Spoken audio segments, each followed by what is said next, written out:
We are currently on November 5th, Thursday, around 7 p.m. Eastern Standard. The votes have been coming in. We still do not know a definitive winner. We did an election live coverage around 48 hours ago. It was really, really fun, 4 hours straight. You personally went over some electoral maps, and you were the one among all of our panelists who predicted a Biden landslide of 375 electoral votes. I wanted to get some of your thoughts on how that was and what the hell is going on right now. Okay, well, clearly that didn't happen. We didn't get the 375 that I predicted. But if you look at the count that's happening now with a favorable outcome in Arizona, in Nevada, Georgia, Philadelphia, or Pennsylvania rather, but basically Philadelphia, you could see Joe Biden come above 300 electoral votes. So I was closer to right than I was to wrong, but I was still pretty wrong. So I understand that. I think what I was expecting, or probably more hoping for, was a sort of major repudiation of the president across multiple groups throughout the country.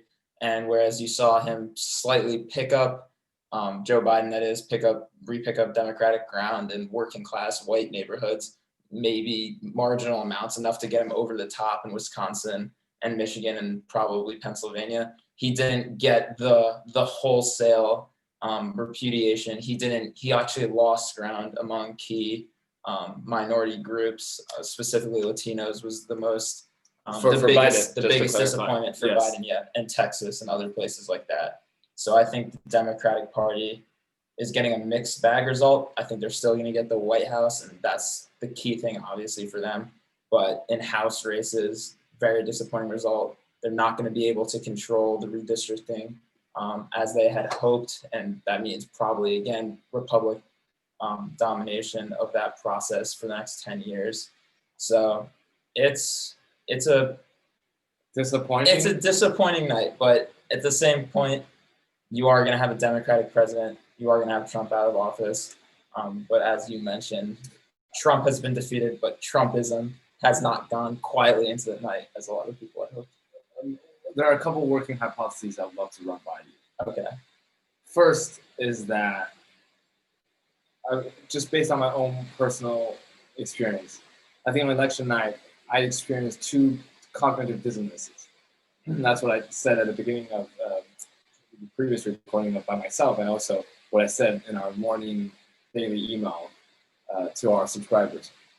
By cognitive dissonance, which is that I mean that it's a huge disconnect from what I previously believed was going to happen and what was going to happen. And the first was that I was not prepared for the red mirage, even though I personally did not really trust the polls or the forecast, and I wrote a whole op-ed about why Nick Silver could be wrong. But Trump still won so many states. He did everything that he needed to do up until like midnight back then in order to keep winning. And then everybody went to bed that night thinking that Trump might actually have the chance to win this thing. I mean, in the second comment, well, you didn't. You really had your faith. But you, that night when I called you, you were really, really disappointed at how wrong the polls were.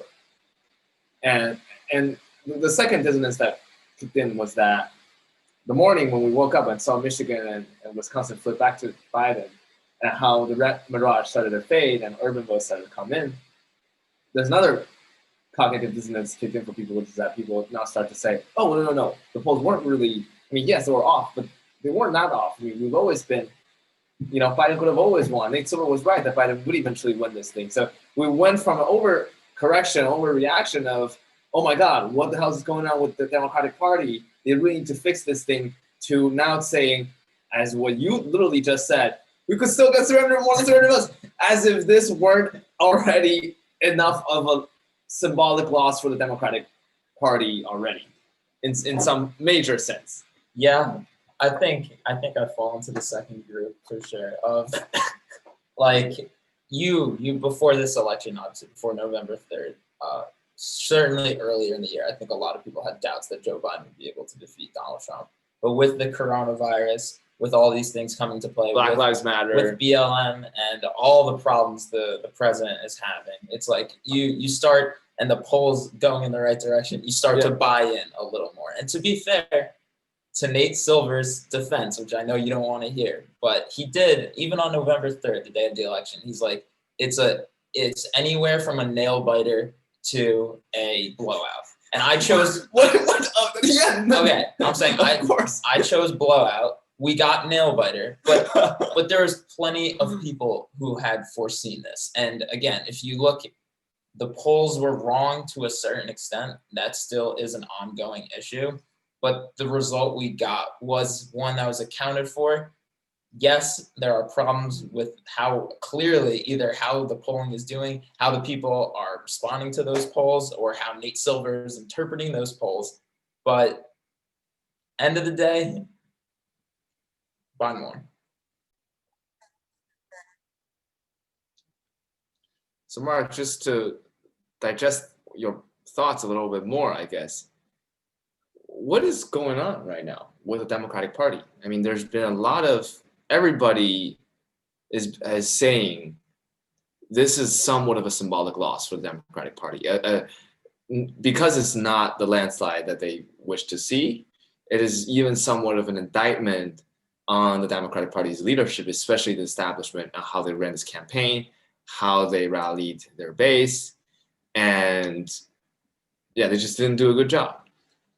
I think it's a crisis of identity, essentially. I think you're going to have this problem where now the Democratic Party, since 2018, has, with their suburban gains, with the gains among suburban women, people of that demographic, where they felt like, okay, Trump, he's disgusted by, sort of more middle class, upper middle class people. That's where we are going to make our gains. And then you have Joe Biden come in and say, we gotta keep the suburbs, we gotta keep, the ideology broad. We're a big tent party. And once again, just like in 2016, I think you're seeing it's a lot harder to run a campaign where you have essentially no core beliefs whatsoever and no core ideology. I think it'll be enough because of the hatred of Donald Trump and the disgust for him is so widespread that he'll get enough votes to win. But he didn't get enough votes to win back the U.S. Senate like he told everyone he would. He didn't win back enough seats, or he lost seats in the U.S. House of Representatives. They lost state House seats. And so I think, again, you're seeing this failure of the Democratic Party, which doesn't really have an identity. It doesn't come up with a message. To come up with a message, exactly. Are we the party of the working class? Clearly not, since we're losing people across America, in the American heartland, which are supposed to be the backbone of the Democratic Party. Okay, are we the party of minorities? Clearly not, since Latino voters are fleeing the party, which is not responding to their interests. And right now, Joe Biden is being bailed out essentially by African American voters across America who are honestly getting more than giving Joe Biden more than they should. Who essentially, in my mind, I mean, Joe Biden is going to be president because of Black voters across America who clearly do not favor Donald Trump. But even that, Donald Trump has made gains in that constituency. So it's clear that the Democratic Party needs to take a look at itself very hardly. Even if they win the presidency tonight, they need to do what the Republican Party did in 2012, which is really sit down and say, okay, who are we for? Who are we targeting? What is our message? And what is our ideology, essentially? I think they're quite far from coming to a consensus, right? Absolutely not. And that problem is going to get even bigger. You saw Congresswoman Abigail Spanberger today, essentially on a call with the Democratic caucus, freaking out, crying essentially into the phone, saying, we need to stop saying the word socialist. I don't want to ever hear the word defund the police again, the phrase defund the police again. I almost lost my race over this. And you have other Democrats on the call saying, look, they're going to call us socialists no matter what. They're going to call us this no matter what. We can't just give up on all the things that make us progressive or Democrat or left-leaning people just to try and appeal to some broad, consensus, because clearly that's not working. So how can you blame the left again? And I believe the progressive Democrats actually picked up a lot of grounds this election season, which they would argue that it shows the slow burn of the progression of the Democratic Party moving to the left. So I think there's a constant tension throughout this election season, which is basically saying, who are the Democrats, right? So there are people who say the Twitter, the Reddit obviously do not represent the centrist establishment backbone Democrats. And that is honestly the reason why you chose Joe Biden to be the candidate, is because even though people say he doesn't have energy, even though people say he is old or whatever, you can't have Pete Buttigieg because he's gay. You can't have Amy Klobuchar because of whatever reason. You can't have Bernie and Warren because they're too left. So eventually everybody ended up with Joe Biden because they thought he would appeal to the greatest number of centrist Democrats. And the working assumption is that most Democrats are still centrist. Is that working assumption wrong somehow? I think after 2016, especially after 2020, it is impossible to make that argument anymore. I mean, they blamed sort of the Bernie Sanders crowd in 2016 for the low enthusiasm for Hillary Clinton. They're already trying to blame the left as, oh, you guys are the reason why most Americans don't like the Democratic Party. And it's just not true. If you look across America, progressives are winning their congressional races. And the guy who we were told to get behind, Joe Biden, who's going to be the one no one can have any issue with. I mean, 67 million people at this point voted against him. And so clearly there's that is just not holding, to be honest. And I mean, people really thought that Joe Biden would appeal to so many people, especially white working class people. Exactly. And this is somewhat of a disappointment to see what is going on. And I do think that the valid debate is here because Trump is the president who cut tax for the rich. At least that seems to be the narrative. While people on the right may come up with different sets of facts. But assuming that the Republican Party is the one that's pro-business, that is pro-capital, and Democrat is the party that is pro-labor, that is pro-raising the minimum wage, pro-labor union formation, pro-better healthcare, and such and so on. Why are the working class people shifting away from Democrats? And I think one working hypothesis is that the woke movement, they really thought they're threatened by the woke movement, at least in the sense like, I'm white, I'm a working class man, I have certain beliefs that I've always grown up with, and somehow Hillary Clinton is telling me that I'm despicable, other people are telling me that I'm racist, and I found refuge in Trump. And Trump said all the stuff that people really wanted to hear. For example, we need to stop immigration. I mean, that seems to be something on people's mind, which is that, are we actually having too much immigration? I mean, by the way, I'm an immigrant here. I'm not taking a view on this issue, but that seems to be something on people's mind, which is that, and Trump said all those things out loud, right? So I think that's a fair analysis too, but you have to look at it like in Florida, they had a referendum to raise the minimum wage to $15. And I think that passed with about 70% of the vote in a state where Joe Biden also lost. So to me, it's conflicting. The confliction is that it is not a policy, an economic policy that is unpopular for the Democrats. We have very popular economic policies, but our messaging refuses to embrace that economic policy that put forward. I mean, Joe Biden's platform supported a $15 minimum wage. I didn't even know that until yesterday, and I think a lot of Americans didn't either.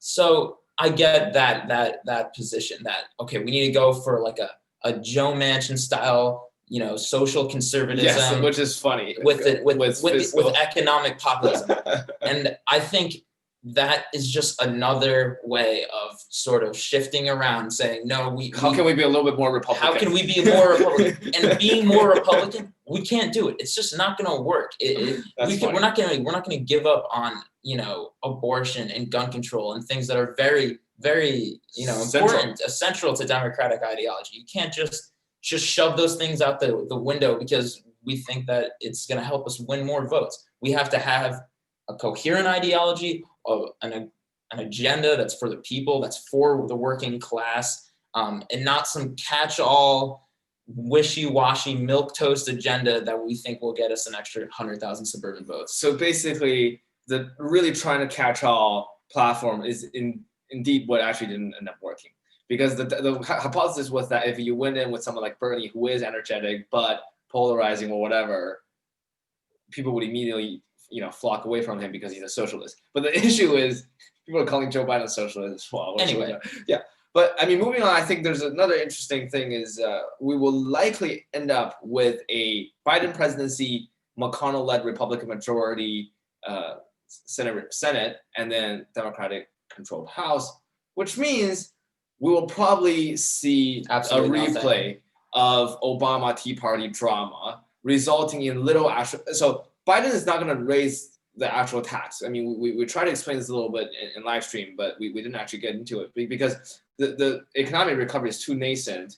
If you immediately raise taxes on businesses or individuals, people will lose their incentive to consume, and you can't really do that. So Biden has said repeatedly that on the first day of his presidency, he will raise the taxes, which I think maybe in certain parts like capital gains or something, but he will not implement the truly kind of, broad-based progressive taxation, public finance reforms that will actually need to be done in order to fund something that is way more progressive, like universal healthcare or cutting down a deficit. So you will not have the tax agenda until much later. You will not get climate change because that's the whole Republican side is gone. And even if you have a Senate majority, there are people like Joe Manchin who will probably not vote for a climate change bill. So you're really going to struggle to get through those major progressive causes anyways. So what else? Fiscal stimulus, it would be much smaller than a blue sweep scenario. So Wall Street and everybody's disappointed. So will Biden just become a lame duck president? 4 years, relying on executive action? I think that is an incredibly accurate analysis.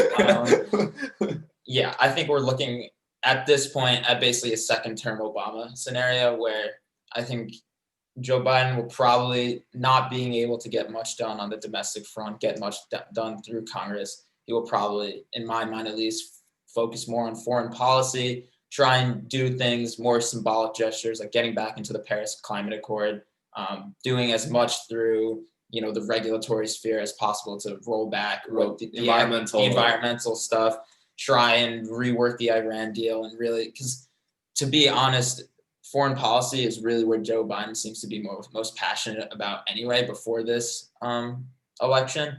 And I think he will try and probably get if there was one major legislative accomplishment he will probably get in his entire 4 years, it'll probably be a stimulus bill of some size. Probably won't be as big as the one that they would have gone, honestly, if Nancy Pelosi had got it done now. Yeah. And Donald Trump and Mitch McConnell, but that didn't happen for other reasons. And if you're a Democrat, it's sad, honestly, because you're thinking, okay, well, we kind of tried to push the stimulus bill off till Joe's going to get elected because he's going to get the Senate. We're going to have a blue sweep. We're going to have a blue sweep. We're going to have, everything we want. It's going to be a spending spree. Every wish list item we want, we're not going to get our gifts by Christmas, but we're going to get it in January. Everything. And that's just not going to, that just doesn't appear to be the reality as of now. Listen, we still don't know what'll happen. In Georgia, you still have those runoffs potentially that could go a blue way, but it doesn't look good. So this is my concern / question then is, with the Biden presidency, I don't mean to sound too pessimistic. I really don't mean to. It seems to be more of a let's try to stop the Republican Party and Trump for 4 years, rather than saying let's really push for democratic agenda for 4 years, right? And usually what we saw in 2008, what we saw in 2016 is that when people elect a new president, they usually give you everything, right? Full House, full Senate, and you get it for 2 years. You can do whatever you want. Obama used it on Obamacare. Trump used it on tax cuts and such and so on. But you do get that. Biden will be a president who starts without this. And people are already saying, and he himself even has expressed that he might just be a one-term president because of his age, and he would like to pass it down and such and so on. So what does this leave us? I mean, this seems to be quite a sad situation. And also Bernie Sanders, to be honest, lost out quite big, right? I mean, that I wouldn't say he's screwed by the process, but he certainly didn't benefit that much. And the Republicans simply, in the next few months until January, they will try their best to, again, this is not a partisan statement, but what I would do, probably what we would all do if you were shrewd politicians, you destroy everything to not pave the way for your opponent. You will oppose your opponent for as much as possible. And then maybe the Republicans might even pick up more seats in 2022. And so people right now saying that 2022 Senate will turn blue and therefore Biden will. I mean, that sounds to me like if you are relying the success of the next 4 years on the fact that you might get a majority in the Senate in 2 years later, I mean, that already sounds as risky and flimsy as it could get. And also, Trump might run in 2024 or something. I don't know the cause or something. Could he? I mean, so like they'll just come up with another Trump for the next 4 years, basically using the next 4 years to rile people up, block any legislation that is possible to prevent progress. And whatever progress you make will be climate, whatever, that will not fundamentally change the Republican base enthusiasm for Trumpism and their hate towards democratic policies. And if you go do diplomacy, which is what you were just saying, I think they will revert to, again, Obama-era diplomacy, which was widely, to be honest, rejected by a lot of voters. They call them globalists, they call them whatever. Again, not saying they're right or wrong, but that's how people felt. And that was part of the reason why they wanted America first. They wanted trade protectionism. They wanted to do those things. So I don't think this election result is at all the voters coming out and saying, hey, guys, we really need globalization. We need to go back to climate change, Paris Agreement. We need to go back to engaging with Iran and such and so on. And if you end up doing those through executive action without making enough, legislative progress, it might be even a worse place for Democrats 4 years later. No, that's again, I couldn't agree more. And I think once again, I mean, Democrats are going to be on defense for the foreseeable future into 2022, into 2024, and probably for the next decade, especially with the way that redistricting will potentially go and reapportionment. So it's tough because, as we know, incumbent presidents, their parties do not typically do well in midterm elections. They don't. You're going to have an easy boogeyman for the Republican base in Joe Biden, as we've seen. Nancy Pelosi is who even knows if she'll be able to get her caucus and retain her speakership even now after the results of this election. And so there's the Democratic Party in many ways is exactly where it was, 4 years ago as it is today, even with the Joe Biden victory. It's a rudderless ship, honestly. And honestly, in some sense, Trump losing isn't that bad for him. He could do whatever the hell he wants, right? He didn't finish his full 2 terms, so he could always say there's some kind of fraud or there's some kind of regret. I'm still always out there. He's still he will still be the party's leader. And he will still be, even if he's not the actual leader, he will be the ideological leader. Yeah. Yes, absolutely. And I don't know if Donald Trump Jr. or some other person, that will come out and eventually replace him, like Tom Cotton or someone else, or Nikki Haley, Josh right? Hawley. Sure, but I mean, okay, let me ask you this, which is a poignant question. Okay. Would the country have been better off if Trump won the re-election? Absolutely not. With, and I don't mean to say it in a partisan sense. So yes, if we are on the left, we think his policies such as tax cuts, exacerbates inequality, his rollback of EPA climate change actions are bad, and I agree with you. His rollback of healthcare and such and so on. All I'm saying is, in terms of for the country to progress in some way, to keep moving forward, to make economic progress, to pass stimulus bills, whatever, wouldn't it be better had we maintained the status quo to be more effective governance than a lame duck presidency of Joe Biden? That's a very devil's advocate opinion that I wanted to throw out to you. Yeah, it's a very devil's advocate opinion. I disagree for sure. Because if you look at the devastation that this president has overseen, in my opinion, over the last 4 years, you have now more than 200,000 people dead from coronavirus. Probably many, many thousands more will die. His appalling decisions on the climate. He's denigrated our country abroad through our allies. Again, through a liberal perspective, though. If you are not liberal, you wouldn't think that he did anything wrong. And you would think that his governance has been quite effective. He passed tax cuts. Which dramatically helped the wealthy.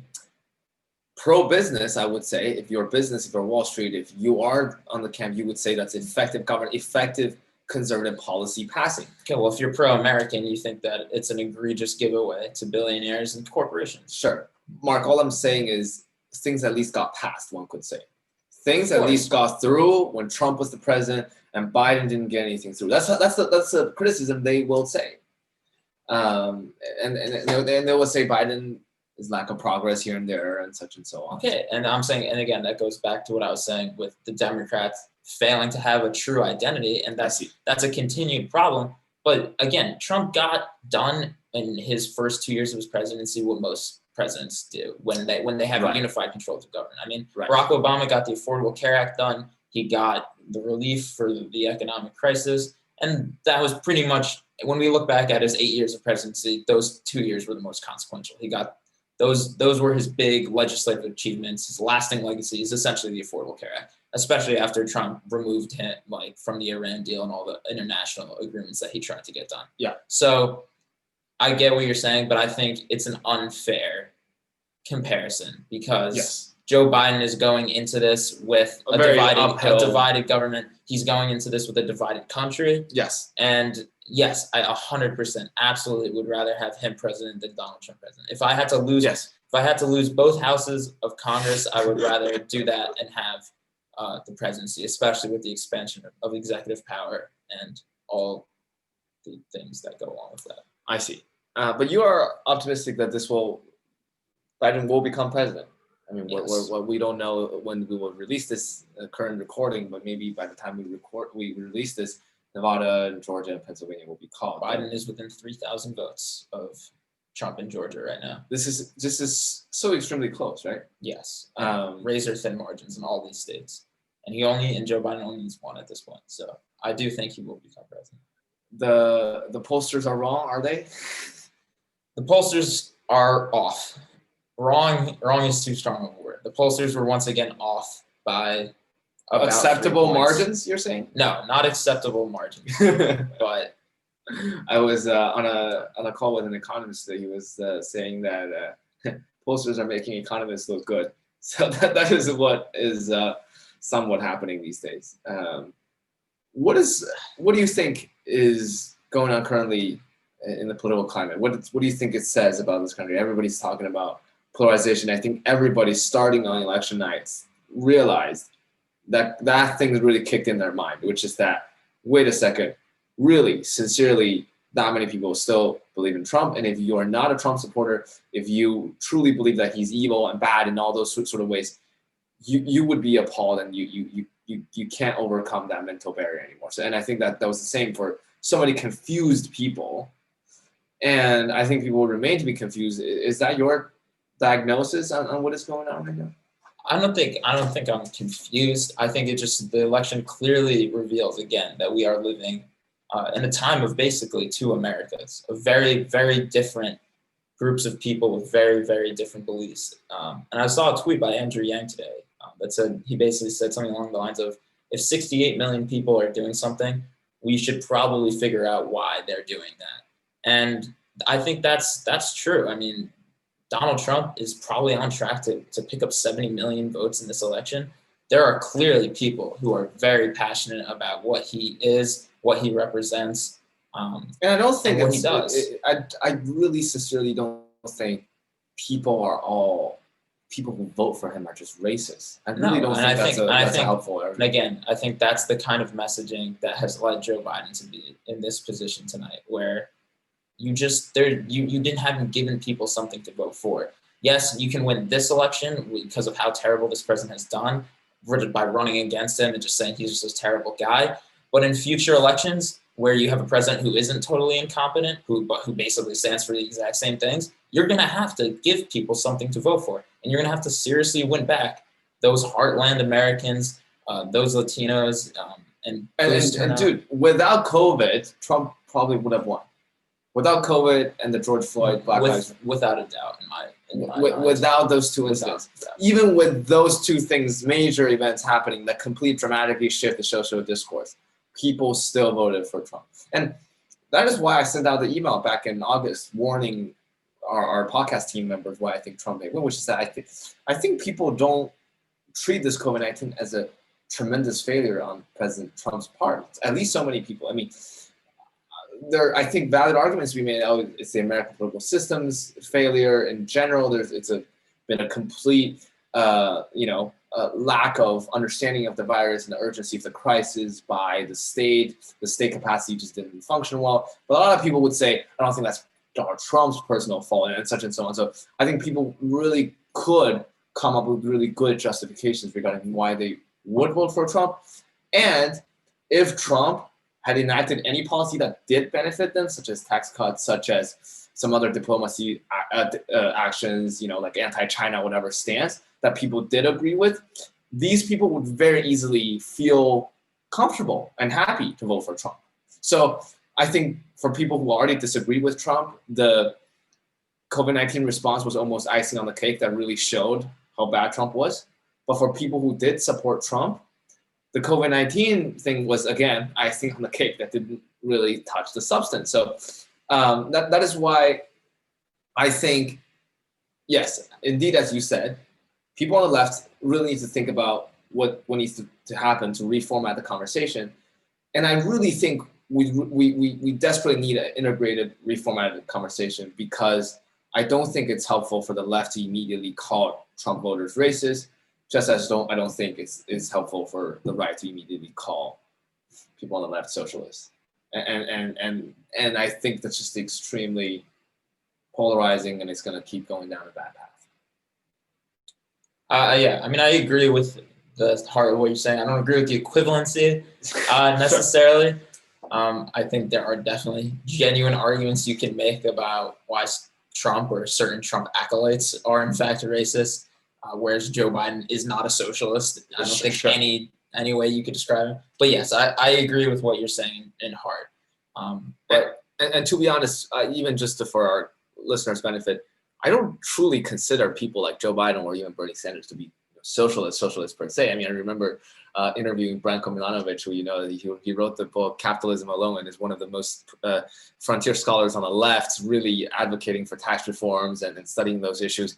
And he said something during our interview, which is quite fascinating. He was like, what Bernie and Warren advocated for are taxing the creme de la creme, right? They don't really dare to do anything that a true socialist, maybe like Branko Milanovic would do, which is that you should tax like the broader middle class, like 80% or something. You should tax like 50% of Americans over 80% or something. And these policies is unutterable in America.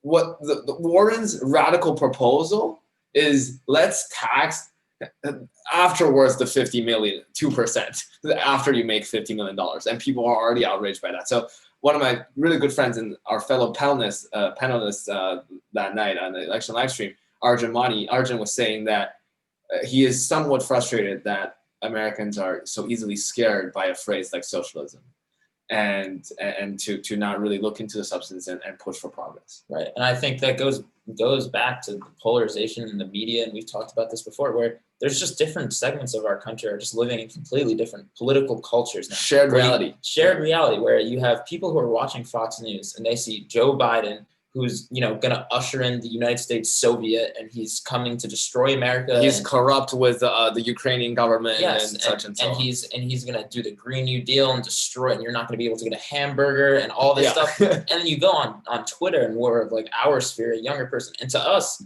to many people, on like sort of the younger online left, it's like, Joe Biden is a Republican to us. Like you cannot go further right.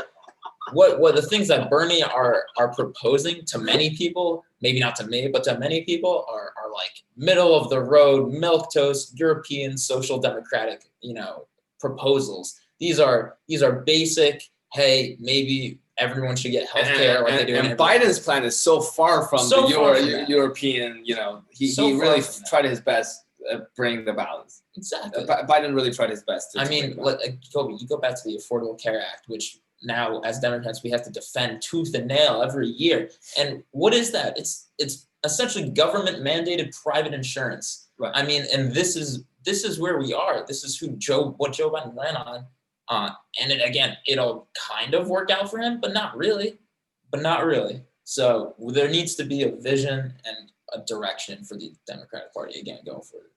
I think just to conclude this conversation, I want to tie back to this phrase, cognitive dissonance. I kept using. I personally, first of all, I'm just trying to sound smart. I don't know what that phrase means, but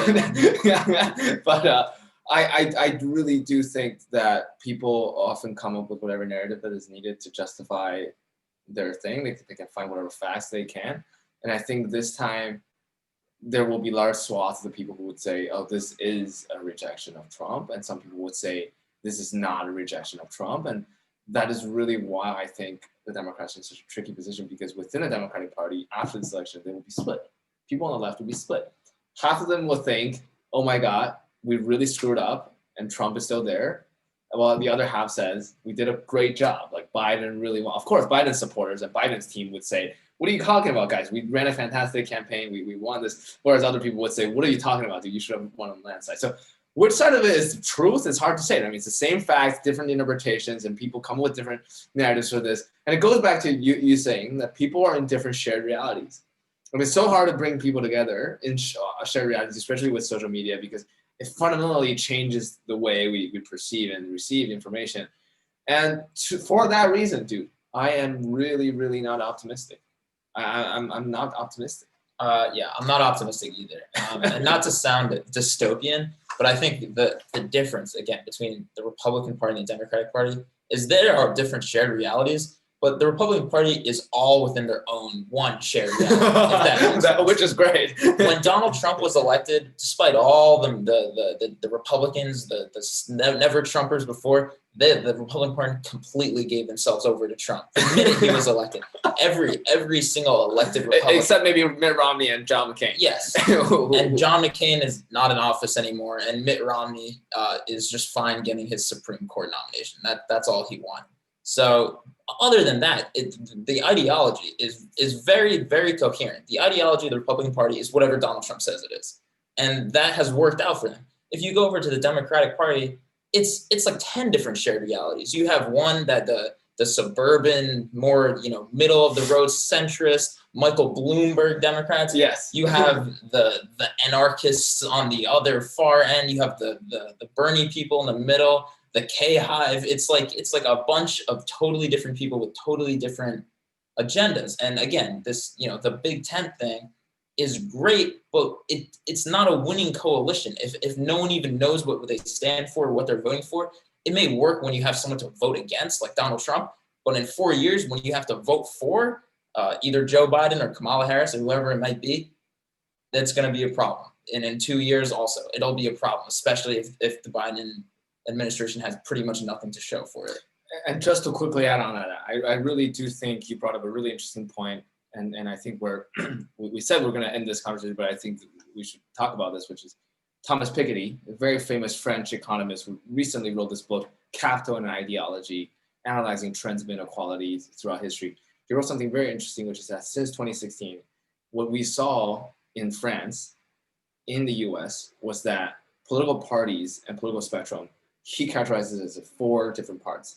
The socially liberal, but inegalitarian, and socially liberal, but egalitarian. So inegalitarian would be someone like what he would say, the centrist, like Hillary Clinton or Joe Biden, who wouldn't vouch for radical redistribution. And you got the egalitarian ones, like, the socialists or communists or whatever. I mean, in France, it will be literally a communist party or something. Yeah. So you have those. And on the you have the socially conservative and inegalitarian, and socially conservative and egalitarian people. But what we saw, as what you said, was that the rise of Trump was that he wasn't really just inegalitarian where he got there. He was just far right, more far right than the traditional conservative establishment in a weird way. It's not just he is, like completely like the German party, something like the German Alternative for Germany or some other European parties who based their entire campaign platform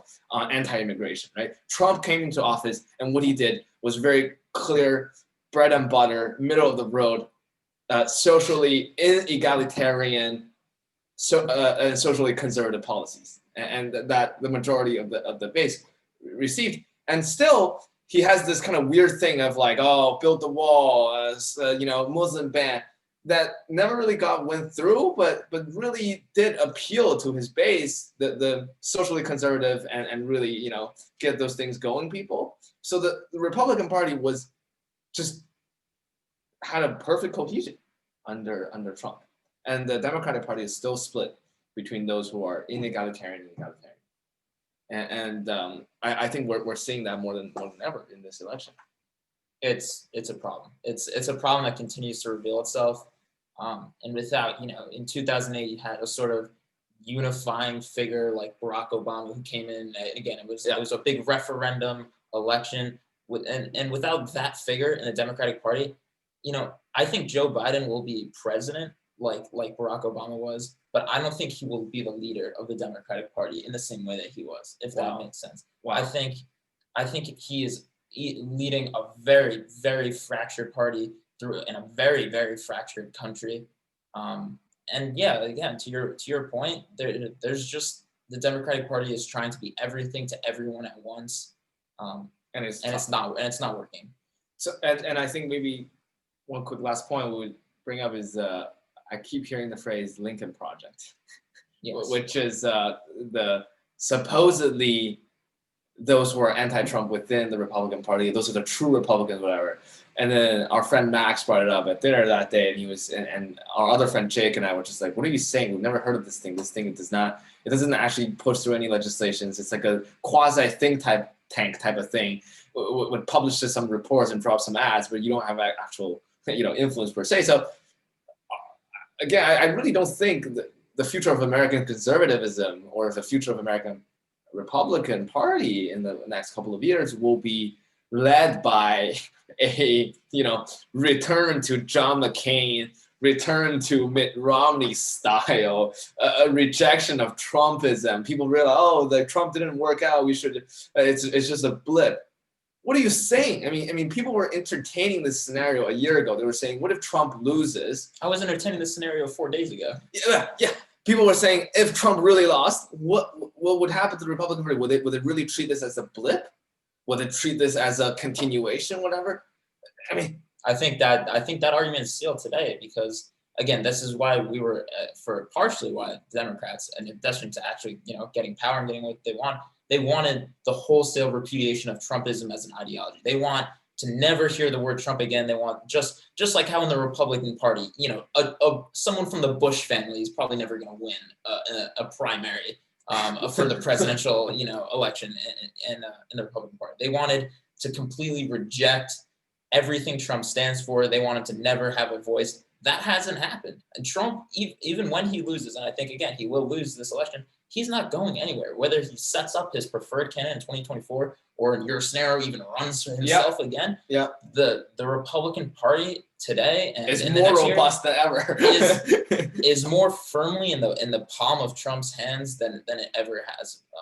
And to be honest, this election is even somewhat of a confirmation of their progress. Absolutely. Back to this four more years, we actually did great, which is picked up more votes than 2016, picked up more votes in minority groups.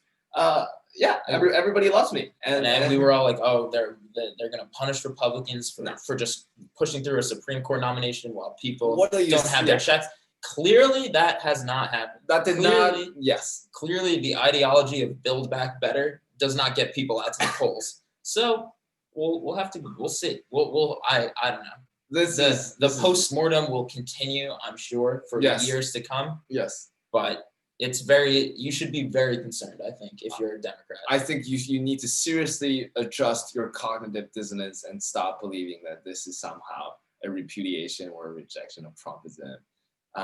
I don't mean to call hindsight 2020. I've been saying this for a long, long time that Trump has actually way more support than people think he has, and I just don't think, like, to so many people he's that bad.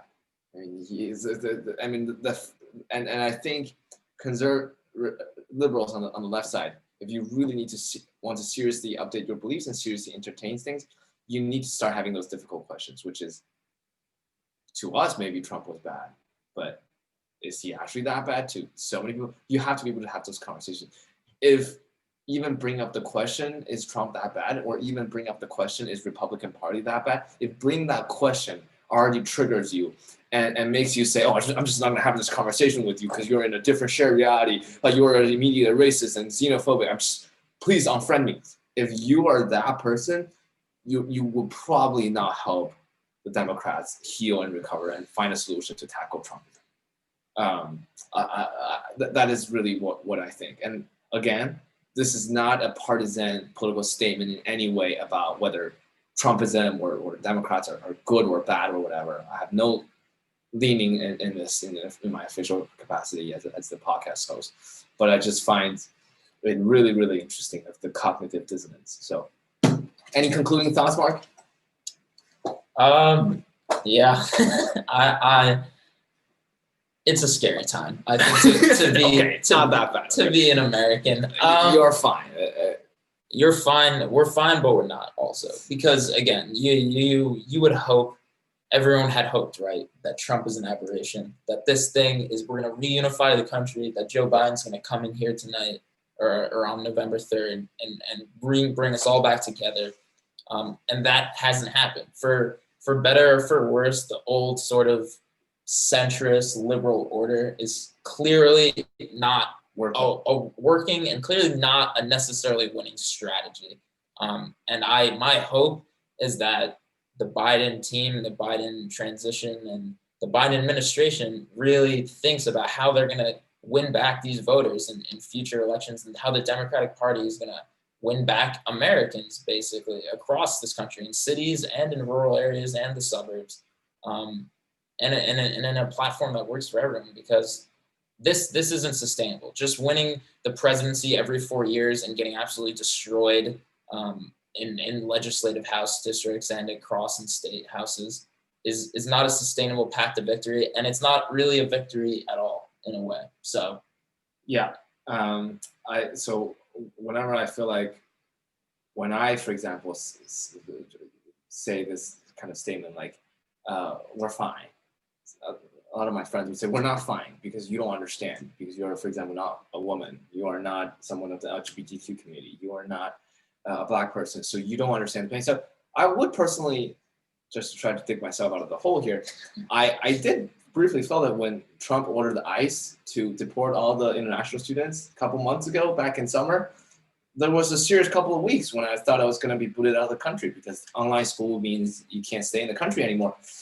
And I felt that way. Obviously, certainly not as, dangerously, it wasn't like as visceral as, I feel like many other people would feel. But I keep hearing this thing, which is like, if Trump wins, you have to move to Canada, or either people think that's ridiculous, or people actually just say you don't understand our pain and things like that. So I think that this is, yes, Trump is not here, but that doesn't mean those fears are definitely going away in some sense. So that's why you said it's a scary time. It's kind of an uncertain time.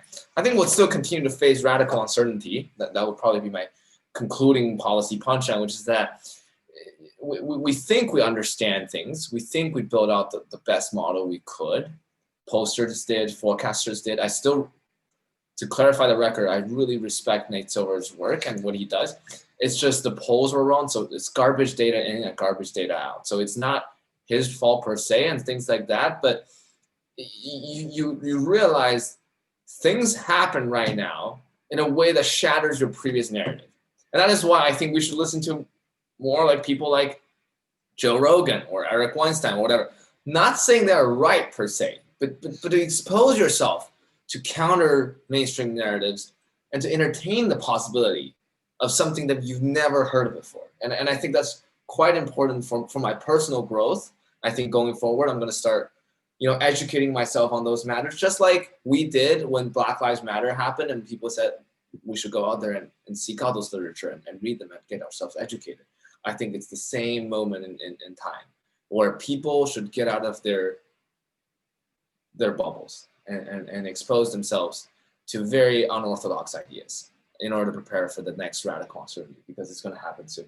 In 2022, in some other election, in 2024 or something. I don't know if you agree. You seem to be, you seem to be pissed about the fact that I said we should listen to Joe Rogan. Yeah, I mean, Joe Rogan is not the smartest individual in my opinion, but or his show isn't. I'm sure he's a very smart guy. But I think from a coalition building perspective, yes, Tiger, I think it's important to understand everyone's perspectives and to see where the other side is coming from. Again, like how Andrew Yang said, and what is important to them and what they will vote for, what they won't vote for.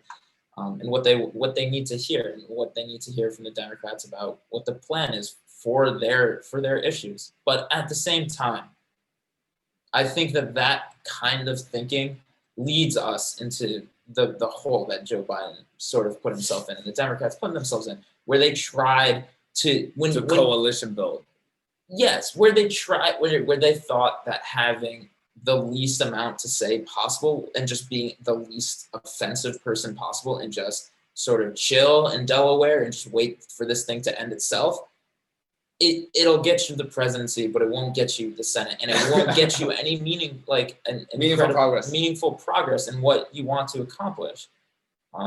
So I agree, but I disagree, and that's all I have to say. I agree and I disagree. Yes. We have some pessimistic stuff recorded here for you. Thanks so much for listening today. I mean, we are we're going to continue bringing you more insights through our interviews. We have some exciting people coming on. Vox Media co-founder Matt Iglesias is coming on soon. Jim Vanderheim, who co-founds Axios and Politico, is coming on next week. Exciting conversations. We'll continue to think about those important political issues. And by the way, Dave Wasserman, who does forecasting on the frontier of doing these things, he's coming on in January as well. So we hope to continue having those deeper fundamental conversations for our listeners. And maybe we'll figure out what the hell is going on, man. So thanks so much for listening today. We shall see you next time.